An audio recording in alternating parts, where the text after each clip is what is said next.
النهاردة حبايبي ان شاء الله هنعمل مع بعض الكفتة المشوية. هي لحمة مفرومة وبصل مفروم في الكبة. حاولي تزودي بصل على قد ما تقدري. وملح وفلفل وبهارات لحمة. دي المكونات بتاعتها الرئيسية. بس في تركة مهمة هقولك بالنسبة للبصل. بعد ما تضربيه في الكبة ضرب جامد قوي اعصريه. بتعصريه بايدك كده جامد وتطلعي المية بتاعته.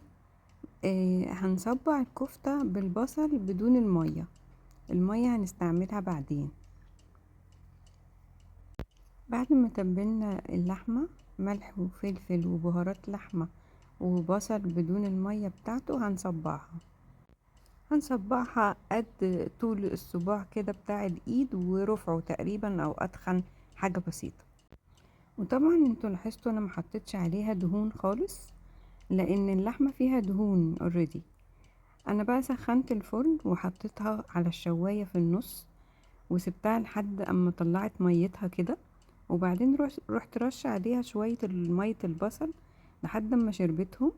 وقلبتها وهي في الفرن عشان تاخد شكل ولون من الجنبين وبقت مشوية وجميلة جدا. والسمنة بتاعتها هستعملها في حاجة تانية هقولكوا عليها بعدين.